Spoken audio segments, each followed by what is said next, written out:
Peti kemas kapal roboh, 1 orang meninggal dunia.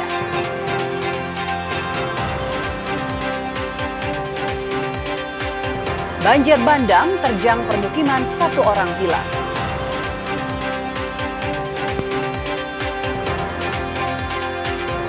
Wacana kenaikan tarif kebun binatang Surabaya.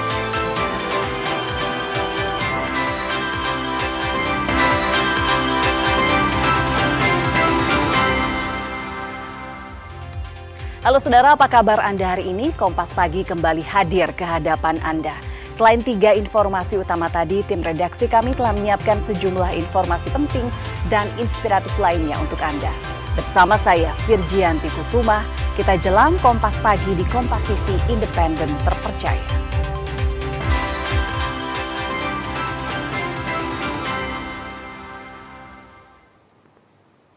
Berita pertama dari Surabaya, Jawa Timur. Kapal Pacific 88 mengalami kondisi miring saat proses bongkar muat di dermaga Jamrut Pelabuhan Tanjung Perak, Surabaya. Selain membuat ratusan peti kemas roboh dan berhamburan serta terjatuh ke laut, peristiwa ini membuat seorang tenaga kerja bongkar muat meninggal dunia. Insiden terjadi pada Senin pagi saat proses bongkar muat berlangsung. Kapal Pacific 88 mengalami kemiringan ke arah darat sehingga kondisi kapal tak seimbang. Akibat kemiringan ini, sejumlah peti kemas terjatuh ke laut di sisi dekat dermaga. Penyebab kapal dalam kondisi miring dalam proses investigasi pihak terkait. Menindaklanjuti hal ini, Pelindo Regional 3 segera mengamankan area kejadian dan menghentikan sementara aktivitas di lokasi terdampak serta melakukan koordinasi intensif dengan Basarnas, Polairut, dan unsur terkait lainnya. Akibat peristiwa berhamburannya ratusan peti kemas ini, seorang tenaga kerja bongkar muat meninggal dunia. Kita mendapatkan ada awalnya 1 kontainer, kemudian di lapangan ini ditemukan ada sekitar 4 kontainer yang jatuh, dan di situ ada 1 korban jiwa, personil PKBM di situ meninggal dunia, inisial K, umur 68 tahun. Sementara kami mengecek sebab akibatnya. Sorotan lainnya, video perkelahian 2 perempuan di kawasan Monumen Jayandaru Alun-Alun Sidoarjo viral di media sosial dan menyita perhatian warga. Insiden terjadi saat pelaksanaan Car Free Day perdana yang bertepatan dengan peresmian wajah baru Alun-Alun Sidoarjo. 2 perempuan ini saling adu jotos di tepat bawah Monumen Jayandaru Sidoarjo. Kami terpaksa tidak menayangkan visual secara utuh karena mengandung unsur kekerasan. Aksi ini sontak mengundang perhatian warga yang tengah menikmati suasana Car Free Day. Beberapa orang tampak berusaha melerai perkelahian agar tidak semakin memanas. Aksi yang awalnya hanya adu mulut berujung pada perkelahian fisik. Beruntung keributan tidak berlangsung lama setelah dilerai oleh warga sekitar. Diduga perebutan lahan menjadi pemicu awal ketegangan. Menanggapi video tersebut, Satpol PP Sidoarjo menegaskan aktivitas berjualan maupun penyewaan mainan di dalam kawasan Taman Jayandaru sebenarnya dilarang. Penjual yang biasanya ini menyewakan mainan yang ada di Jayandaru. Nah, tentunya kami masih menelusuri kejadiannya seperti apa kronologisnya. Tapi untuk barang buktinya, yakni mainan kuda-kudaan, ya, seperti kuda untuk mainan untuk anak-anak itu, ini kita amankan di kantor kami, Pol PP.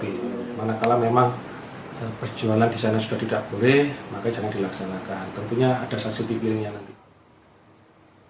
Seekor biawak berukuran besar berhasil dievakuasi petugas damkar Pos Pegirian, Jalan Sencaki, Semampir, Surabaya, Jawa Timur. Hewan reptil berukuran panjang 1 meter ini ditangkap dan dievakuasi saat bersembunyi di bawah lemari TV di dalam rumah warga. Petugas damkar yang mendapat laporan adanya biawak sepanjang 1 meter segera melakukan pencarian di dalam rumah warga di kawasan Jalan Sencaki, Semampir, Surabaya. Biawak ini sempat membuat panik dan ketakutan pemilik rumah karena ukurannya yang besar. Setelah 15 menit melakukan pencarian, biawak yang bersembunyi di bawah lemari TV di ruang tamu berhasil ditangkap petugas damkar. Kawasan rumah warga yang berdekatan dengan sungai membuat biawak sering muncul dan masuk ke dalam rumah. Hewan reptil ini biasanya berburu tikus hingga bisa masuk ke rumah warga. Setelah berhasil ditangkap, biawak dibawa ke pos damkar untuk selanjutnya akan dilepas liarkan ke habitatnya yang jauh dari permukiman warga. Tim kami dari pos Semampir Pegirian itu ke sana cari biawak tersebut dan ditemukan di bawah rak TV. Kemudian tim kami mencoba mengevakuasi dan berhasil menangkap biawak tersebut, dan biawak tersebut panjangnya 1 meter dengan diameter 50 cm, jadi cukup besar biawak tersebut. Setelah itu kami amankan menggunakan bawa ke Magelang. Banjir bandang menerjang permukiman warga di bandaran Sungai Petung, Desa Pakis, Kecamatan Panti, Jember, Jawa Timur, Senin malam. Tak hanya merobohkan sejumlah bangunan, seorang warga hilang akibat terseret banjir yang menerjang rumahnya. Diinfokan Sungai Badian. Kamera warga merekam suasana kepanikan saat Sungai Patung di Desa Pakis, Kecamatan Pati, Jember, Jawa Timur, tiba-tiba meluap Senin malam. Luapan sungai membawa material lumpur, kayu, dan batu menerjang sejumlah rumah di bantaran sungai. Banjir ini terjadi karena hujan deras di kawasan hulu di lereng Pegunungan Argopuro. Seorang warga pemilik salah satu rumah yang roboh dan ambrol diterjang banjir dilaporkan hilang terseret derasnya arus sungai. Korban diketahui bernama Wahid, 50 tahun, hilang terbawa arus gara-gara lantai rumahnya tiba-tiba ambrol saat Sungai Patung meluap. Cuman banjir ini tidak seperti biasanya, lebih besar. Tadi jam berapa sorenya? Jam 5. Warga dievakuasi ke tempat yang lebih aman, lebih tinggi lah posisinya. Tadi waktu itu korban itu sedang bersih-bersih rumah katanya? Iya, sama saya. Terus kemudian saat kejadian, posisi rumah yang ambrol sebelah mananya? Dapurnya. Hasil pemeriksaan sementara, 4 rumah rusak diterjang banjir bandang, 1 orang hilang, dan puluhan warga di sekitar bantaran sungai sementara dievakuasi ke tempat lebih aman. Atas nama Saudara Abdul Wahid, beliau adalah staf pelayanan umum Kecamatan Panti. Posisinya sampai sekarang masih dicari oleh tim SAR Kabupaten Jember bersama tim BPBD dan tim relawan lainnya. Bersama Muspika tentu saja. Oleh karena itu kita sedang berikhtiar ini. Pertama adalah menjaga, mengevakuasi warga agar jauh dari das, dan kemudian kita sedang mengupayakan untuk menemukan korban tersebut. Tim SAR gabungan melakukan upaya pencarian korban meski belum maksimal karena terkendala cuaca. Minimnya penerangan dan aliran sungai cukup deras bercampur lumpur serta material batu bercampur kayu. Hernawan Mustika, Kompas TV, Jember, Jawa Timur. Pasca banjir bandang, belasan rumah warga di bantaran Sungai Petung, Desa Pakis, Kecamatan Panti, Jember, Jawa Timur terendam lumpur. Ketebalan lumpur antara 20 hingga 30 cm yang membuat aktivitas warga terganggu. Banjir bandang yang terjadi di Sungai Petung menerjang permukiman warga di Desa Pakis, Kecamatan Panti, Jember, Jawa Timur, Selasa pagi. Telah surut dan aliran sungai kembali normal. Namun banjir bandang menyisakan lumpur yang memenuhi rumah warga dan jalan desa antara 15 hingga 20 cm. Meski tak masuk rumah, namun sejumlah perabotan warga dan juga aktivitasnya terganggu, sehingga langkah awal harus dilakukan pembersihan. Lumpur, Pak. Lumpur. Sampai ketebalan berapa ini, Pak? Kurang lebih inilah satu betul lah. Ini masuk ke dalam rumah atau bagaimana? Layak rumah enggak, soalnya kan dikasih karpet luarnya. Alhamdulillah enggak sampai masuk. Cuma jadi, yang luar aja. Di luar aja ya? Terus sementara pembersihan lah. Bersih-bersih termasuk juga ini persiapan menunggu dari tim pencarian korban. Jadi sementara ini korban masih belum ketemu. Sampai tadi malam masyarakat punya inisiatif mencari karena memang cuaca gelap, takut terjadi hal-hal yang kita inginkan, itu dihentikan sementara perintah dari masyarakat. Wacana kenaikan tarif kebun binatang Surabaya akan kami hadirkan usai jeda berikut. Tetaplah bersama kami di Kompas Pagi.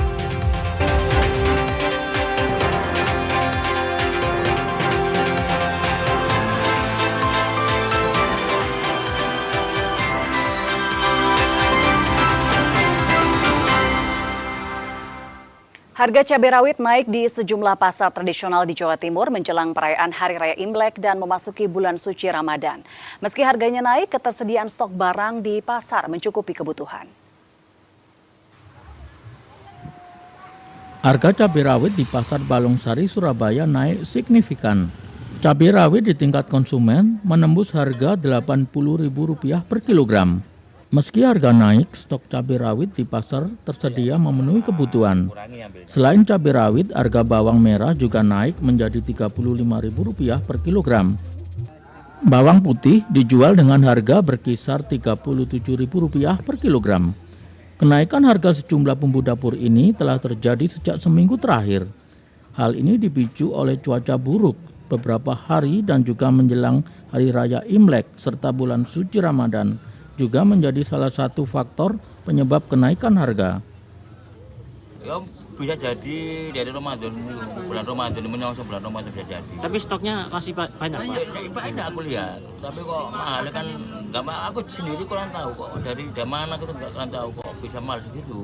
Traffic juga, itu loh Mas. Pokoknya mulai 1 minggu terakhir ini. Untuk bawang merah, bawang putih? Bawang merah, bawang putih ya mulai agak naik. Bawang merah agak naik ya. Berarti untuk bumbu dapur yang lainnya? Ya, pokoknya agak naik. Sementara itu harga cabai rawit di Kediri juga mengalami kenaikan. Salah satunya di Pasar Setono Betek. Harga cabai rawit kini Rp80.000 per kilogram.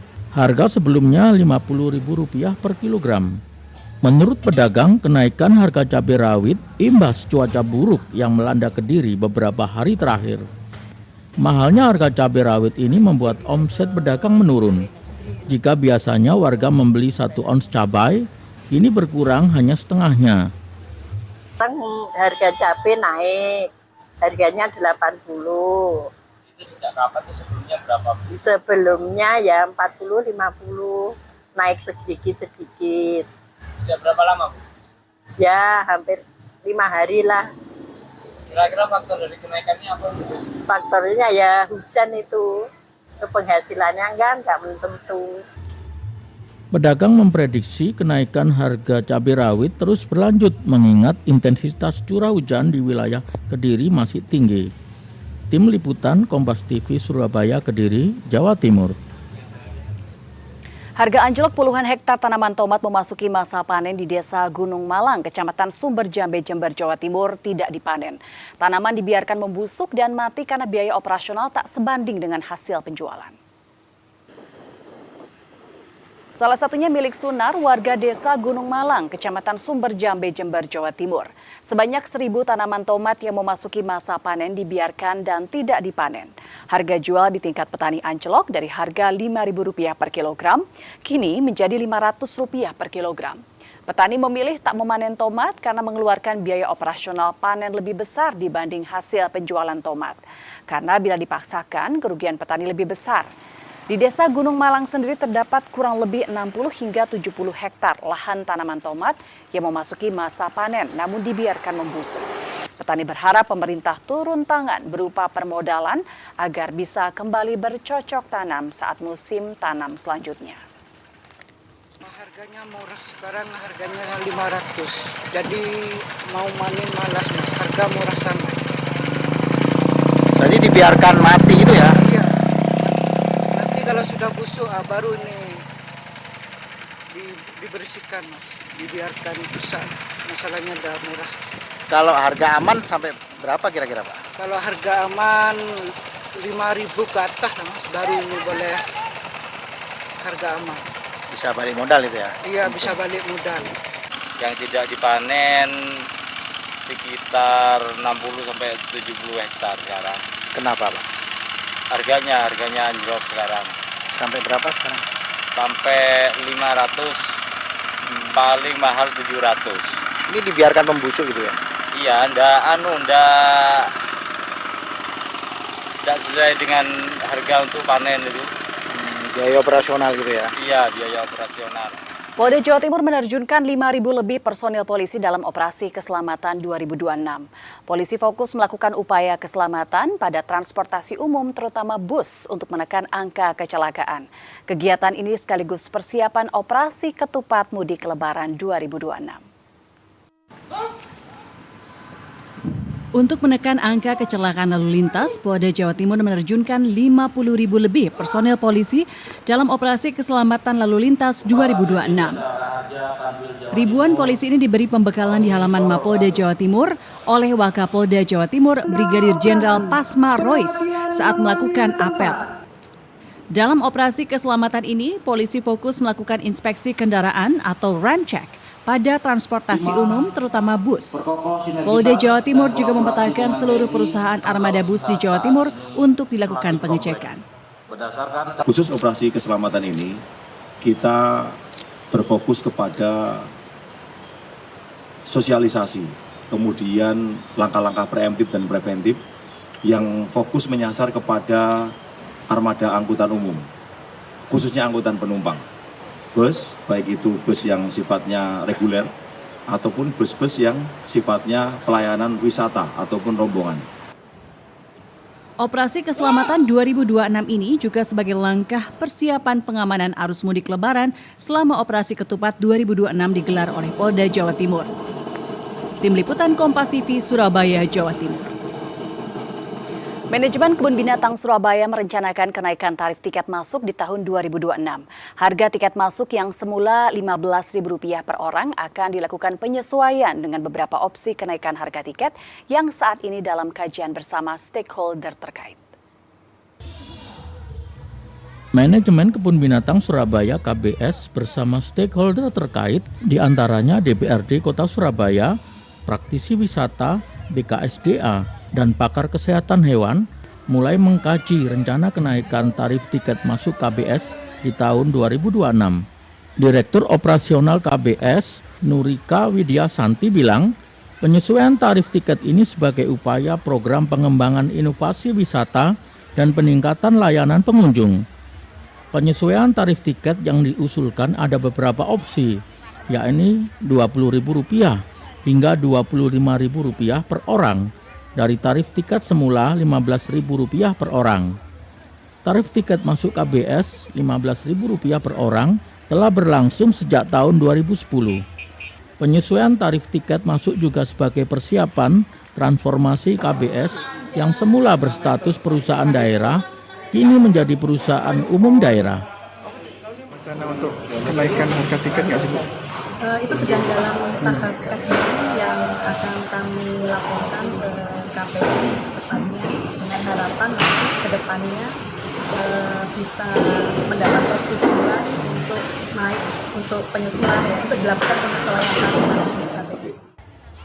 Sementara apabila nantinya transformasi Kebun Binatang Surabaya menjadi perusahaan umum daerah telah digedok, DPRD Kota Surabaya meminta adanya terobosan baru dari pihak pengelola KBS agar memberikan dividen terhadap Pemkot Surabaya yang nantinya bermanfaat untuk masyarakat Surabaya.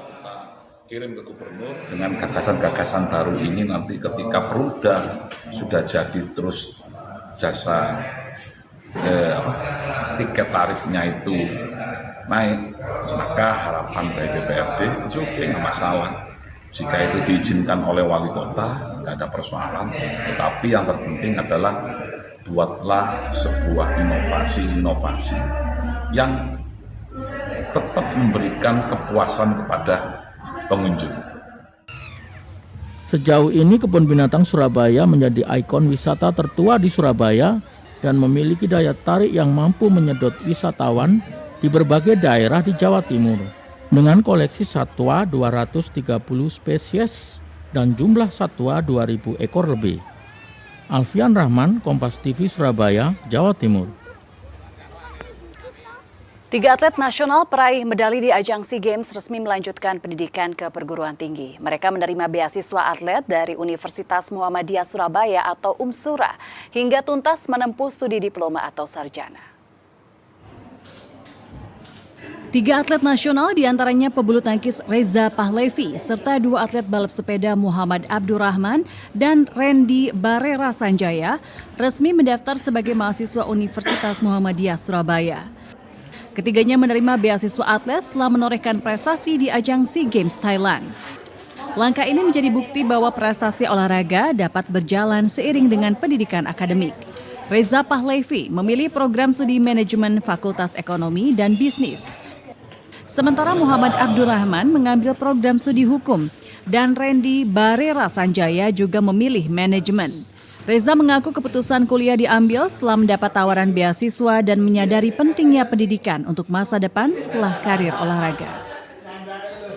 Saya rencana kompetisi bulan depan di All England.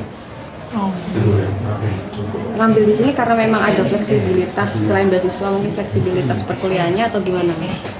Iya sih, kemarin juga sudah disampaikan di sini juga fleksibilitasnya ada, jadi saya juga berpikir buat kenapa enggak juga buat pendidikannya juga enggak selalu untuk olahraganya, tapi pendidikannya juga penting juga buat saya. Pihak kampus menegaskan komitmennya dalam mendukung atlet berprestasi melalui konsep Home of Champions. Umsura menyediakan berbagai program beasiswa, termasuk beasiswa atlet yang diberikan selama masa studi. Untuk mendukung prestasi ganda, kampus memberikan fleksibilitas akademik melalui sistem pembelajaran khusus. Kita sebenarnya mempunyai banyak program beasiswa. Program beasiswa yang kita miliki ini salah satunya ada 14 program beasiswa, salah satunya adalah beasiswa atlet. Nah, beasiswa atlet ini diberikan kepada yang sudah memenuhi persyaratan, yaitu dia sudah mempunyai sertifikat atlet. Dan ini diberikan selama pendidikan. Fakultas atau prodi akan bisa memfasilitasi para atlet tersebut untuk tetap mengikuti perkuliahan. Metodenya bisa blended atau bisa blended learning atau bisa juga secara online full atau secara modul. Melalui program ini, Umsura berharap para atlet tidak hanya berprestasi mengharumkan nama bangsa, namun juga siap menghadapi masa depan dengan bekal pendidikan yang kuat. Tim Liputan Kompas TV Surabaya, Jawa Timur. Mantan kiper timnas Andri Tani Ardiasa berikan coaching klinik kepada puluhan anak usia 10 hingga 12 tahun di Gor Sumantri. Teknik dasar dribble, passing, control, dan shooting jadi menu utama coaching klinik yang diberikan Andri Tani pada puluhan anak dari beragam sekolah sepak bola. Coaching klinik ini digelar dalam rangkaian babak final Milo National Championship 2026 yang diikuti 10.000 peserta dari 22 provinsi se-Indonesia. Pemain Persija Jakarta bilang teknik dasar mutlak harus dikuasai anak-anak sejak usia dini. Tidak terkecuali bagi penjaga gawang.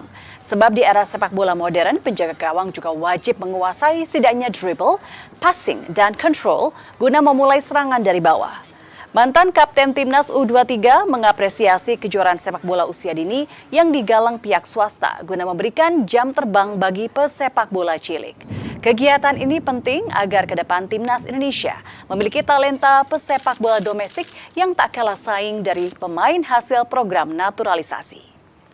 Kegiatan yang sangat bagus sekali karena yang tadi seperti saya katakan barusan adalah semua itu harus dari grassroots. Makanya yang tadi saya bilang naturalisasi oke, prestasi yang untuk instan, tapi jangan pernah kita lupakan untuk grassroots ya, karena ini adalah cikal bakal untuk tim nasional kita semuanya. Sekarang passing dan kontrol sudah bagian dari goalkeeper. Kenapa? Karena sepak bola sekarang sepak bola modern yang semuanya berawal dari goalkeeper dan harus bisa main build up. Iklim kompetisi semakin kompetitif. Ajang pencarian bakat sepak bola putri usia dini Soccer Challenge seri Bandung dan Yogyakarta lahirkan juara baru. Soccer Challenge 2026 melanjutkan perjalanan ke Bandung dan Yogyakarta akhir pekan kemarin. Selain penambahan jumlah peserta yang cukup signifikan, iklim kompetisi juga kian kompetitif. Ini tercermin dari lahirnya juara-juara baru dari 2 kota tersebut. Di Bandung, lebih dari 2.000 peserta yang berasal dari 94 sekolah ambil bagian.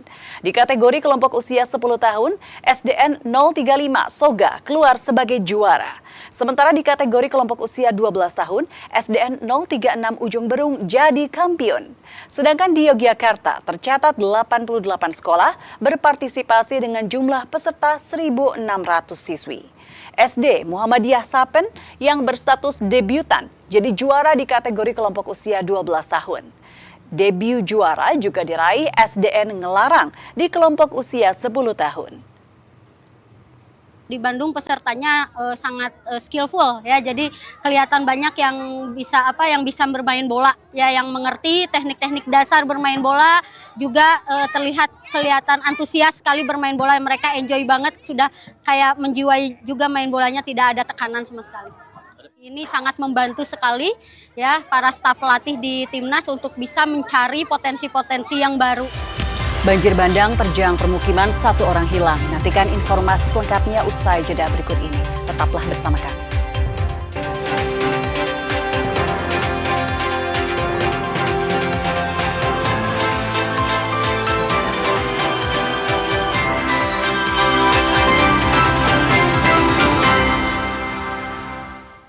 Banjir bandang menerjang permukiman warga di bantaran Sungai Petung, Desa Pakis, Kecamatan Panti, Jember, Jawa Timur, Senin malam.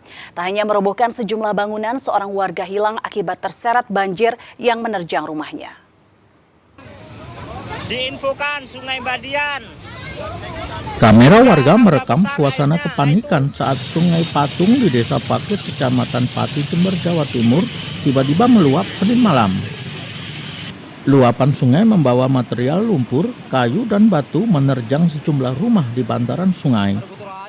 Banjir ini terjadi karena hujan deras di kawasan hulu di lereng Pegunungan Argopuro.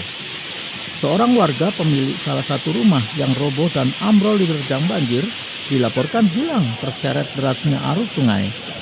Korban diketahui bernama Wahid, 50 tahun, hilang terbawa arus gara-gara lantai rumahnya tiba-tiba ambrol saat Sungai Patung meluap. Cuman banjir ini tidak seperti biasanya, lebih besar. Tadi jam berapa sore? Jam 5. Warga dievakuasi ke tempat yang lebih aman, lebih tinggi lah posisinya. Tadi waktu itu korban itu sedang bersih-bersih rumah katanya? Iya, sama saya. Terus kemudian saat kejadian, posisi rumah yang ambrol sebelah mananya? Dapurnya. Hasil pemeriksaan sementara, 4 rumah rusak diterjang banjir bandang, 1 orang hilang dan puluhan warga di sekitar bantaran sungai sementara dievakuasi ke tempat lebih aman. Atas nama Saudara Abdul Wahid, beliau adalah staf pelayanan umum Kecamatan Panti. Posisinya sampai sekarang masih dicari oleh tim SAR Kabupaten Jember bersama tim BPBD dan tim relawan lainnya. Bersama Muspika tentu saja. Nah, oleh karena itu kita sedang berikhtiar ini. Pertama adalah mengevakuasi warga agar jauh dari das, dan kemudian kita sedang mengupayakan untuk menemukan korban tersebut. Tim SAR gabungan melakukan upaya pencarian korban meski belum maksimal karena terkendala cuaca. Minimnya penerangan dan aliran sungai cukup deras bercampur lumpur serta material batu bercampur kayu.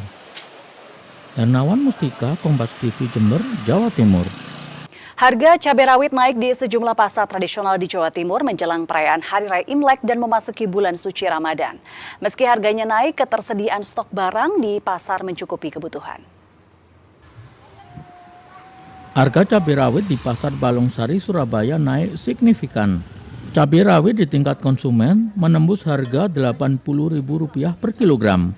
Meski harga naik, stok cabai rawit di pasar tersedia memenuhi kebutuhan. Selain cabai rawit, harga bawang merah juga naik menjadi Rp35.000 per kilogram. Bawang putih dijual dengan harga berkisar Rp37.000 per kilogram. Kenaikan harga sejumlah bumbu dapur ini telah terjadi sejak seminggu terakhir. Hal ini dipicu oleh cuaca buruk beberapa hari dan juga menjelang Hari Raya Imlek serta bulan suci Ramadan juga menjadi salah satu faktor penyebab kenaikan harga. Ya bisa jadi dari Ramadan, bulan Ramadan menyongsong bulan Ramadan bisa jadi. Tapi stoknya masih banyak, Pak? Banyak aku lihat, tapi kok mahal kan nggak, aku sendiri kurang tahu kok dari mana aku nggak kurang tahu kok bisa mahal segitu. Trafik juga, itu loh Mas. Pokoknya mulai 1 minggu terakhir ini. Untuk bawang merah, bawang putih? Bawang merah, bawang putih ya mulai agak naik. Bawang merah agak naik ya. Berarti untuk bumbu-bumbu dapur yang Ya, lainnya? pakai agak naik. Sementara itu harga cabai rawit di Kediri juga mengalami kenaikan. Salah satunya di Pasar Setono Betek. Harga cabai rawit kini Rp80.000 per kilogram. Harga sebelumnya Rp50.000 per kilogram. Menurut pedagang, kenaikan harga cabai rawit imbas cuaca buruk yang melanda Kediri beberapa hari terakhir. Mahalnya harga cabai rawit ini membuat omset pedagang menurun. Jika biasanya warga membeli 1 ons cabai, kini berkurang hanya setengahnya. Harga cabai naik, harganya 80. Itu sejak kapan tuh, sebelumnya berapa? Sebelumnya ya 40-50, naik sedikit-sedikit. Sejak berapa lama, Bu? Ya hampir 5 hari lah. Kira-kira faktor dari kenaikannya apa, Bu? Faktornya ya hujan itu, penghasilannya nggak menentu. Pedagang memprediksi kenaikan harga cabai rawit terus berlanjut mengingat intensitas curah hujan di wilayah Kediri masih tinggi. Tim Liputan Kompas TV Surabaya, Kediri, Jawa Timur. Manajemen Kebun Binatang Surabaya merencanakan kenaikan tarif tiket masuk di tahun 2026. Harga tiket masuk yang semula Rp15.000 per orang akan dilakukan penyesuaian dengan beberapa opsi kenaikan harga tiket yang saat ini dalam kajian bersama stakeholder terkait. Manajemen Kebun Binatang Surabaya KBS bersama stakeholder terkait diantaranya DPRD Kota Surabaya, praktisi wisata, BKSDA, dan pakar kesehatan hewan mulai mengkaji rencana kenaikan tarif tiket masuk KBS di tahun 2026. Direktur Operasional KBS, Nurika Widyasanti bilang, penyesuaian tarif tiket ini sebagai upaya program pengembangan inovasi wisata dan peningkatan layanan pengunjung. Penyesuaian tarif tiket yang diusulkan ada beberapa opsi, yakni Rp20.000 hingga Rp25.000 per orang, dari tarif tiket semula Rp15.000 per orang. Tarif tiket masuk KBS Rp15.000 per orang telah berlangsung sejak tahun 2010. Penyesuaian tarif tiket masuk juga sebagai persiapan transformasi KBS yang semula berstatus perusahaan daerah, kini menjadi perusahaan umum daerah. Rencana untuk kenaikan harga tiket nggak sih, Bu? Itu sedang dalam tahap kajian yang akan kami laporkan ke KPU tepatnya dengan harapan nanti ke depannya bisa mendapat persetujuan untuk naik untuk penyesuaian, untuk dilakukan penyesuaian tarif di KPU. Sementara apabila nantinya transformasi Kebun Binatang Surabaya menjadi perusahaan umum daerah telah digedok, DPRD Kota Surabaya meminta adanya terobosan baru dari pihak pengelola KBS agar memberikan dividen terhadap Pemkot Surabaya yang nantinya bermanfaat untuk masyarakat Surabaya. Kirim ke gubernur dengan gagasan-gagasan baru ini, nanti ketika Perumda sudah jadi terus jasa tiket tarifnya itu naik, maka harapan dari DPRD itu nggak masalah. Jika itu diizinkan oleh wali kota, nggak ada persoalan. Tetapi yang terpenting adalah buatlah sebuah inovasi yang tetap memberikan kepuasan kepada pengunjung. Sejauh ini Kebun Binatang Surabaya menjadi ikon wisata tertua di Surabaya dan memiliki daya tarik yang mampu menyedot wisatawan di berbagai daerah di Jawa Timur. Dengan koleksi satwa 230 spesies dan jumlah satwa 2.000 ekor lebih. Alfian Rahman, Kompas TV Surabaya, Jawa Timur. 3 atlet nasional peraih medali di ajang SEA Games resmi melanjutkan pendidikan ke perguruan tinggi. Mereka menerima beasiswa atlet dari Universitas Muhammadiyah Surabaya atau UMSURA hingga tuntas menempuh studi diploma atau sarjana. 3 atlet nasional diantaranya pebulu tangkis Reza Pahlevi serta 2 atlet balap sepeda Muhammad Abdurrahman dan Randy Barera Sanjaya resmi mendaftar sebagai mahasiswa Universitas Muhammadiyah Surabaya. Ketiganya menerima beasiswa atlet setelah menorehkan prestasi di ajang SEA Games Thailand. Langkah ini menjadi bukti bahwa prestasi olahraga dapat berjalan seiring dengan pendidikan akademik. Reza Pahlevi memilih program studi manajemen Fakultas Ekonomi dan Bisnis. Sementara Muhammad Abdurrahman mengambil program studi hukum dan Randy Barera Sanjaya juga memilih manajemen. Reza mengaku keputusan kuliah diambil setelah mendapat tawaran beasiswa dan menyadari pentingnya pendidikan untuk masa depan setelah karir olahraga. Saya rencana kompetisi bulan depan di All England. Ngambil di sini karena memang ada fleksibilitas selain beasiswa, mungkin fleksibilitas perkuliahannya atau gimana? Iya sih, kemarin juga sudah disampaikan di sini juga fleksibilitasnya ada, jadi saya juga berpikir buat kenapa enggak juga buat pendidikannya juga enggak selalu untuk olahraganya, tapi pendidikannya juga penting juga buat saya. Pihak kampus menegaskan komitmennya dalam mendukung atlet berprestasi melalui konsep Home of Champions. Umsura menyediakan berbagai program beasiswa, termasuk beasiswa atlet yang diberikan selama masa studi. Untuk mendukung prestasi ganda, kampus memberikan fleksibilitas akademik melalui sistem pembelajaran khusus. Kita sebenarnya mempunyai banyak program beasiswa. Program beasiswa yang kita miliki ini salah satunya ada 14 program beasiswa, salah satunya adalah beasiswa atlet. Nah, beasiswa atlet ini diberikan kepada yang sudah memenuhi persyaratan, yaitu dia sudah mempunyai sertifikat atlet. Dan ini diberikan selama pendidikan. Fakultas atau prodi akan bisa memfasilitasi para atlet tersebut untuk tetap mengikuti perkuliahan. Metodenya bisa blended atau bisa blended learning atau bisa juga secara online full atau secara modul. Melalui program ini, Umsura berharap para atlet tidak hanya berprestasi mengharumkan nama bangsa, namun juga siap menghadapi masa depan dengan bekal pendidikan yang kuat. Tim Liputan Kompas TV Surabaya, Jawa Timur. Mencicipi kelezatan bakso bakar akan kami hadirkan usai jeda berikut, tetaplah bersama kami.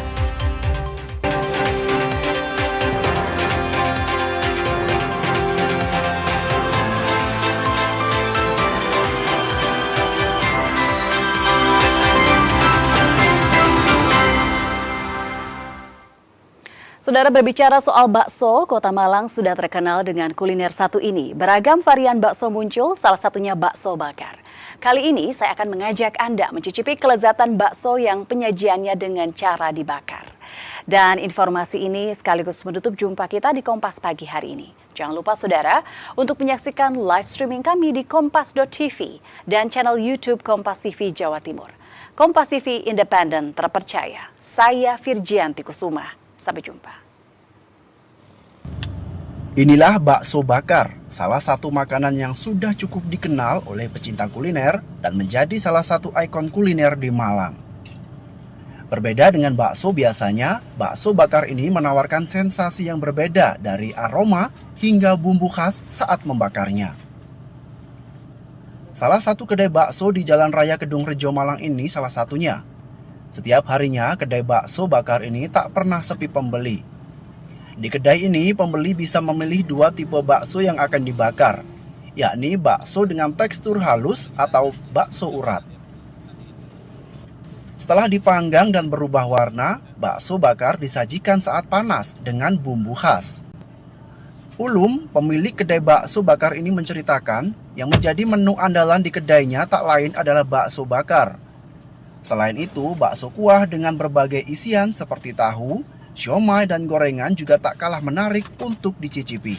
Peminatnya itu dua-duanya, alhamdulillah dua-duanya. Jadi beli bakso campur biasanya tambah bakso bakar. Jadi antara kalau bakso bakar dibikin jadi satu di kuah itu sudah jadi menyatu jadi satu. Jadi antara bumbu bakaran sama bumbu kuahnya itu menyatu jadi satu. Jadi beliau-beliau customer kita kalau ke sini alhamdulillah beliaunya pesen bakso bakar dan pesen bakso di kuah.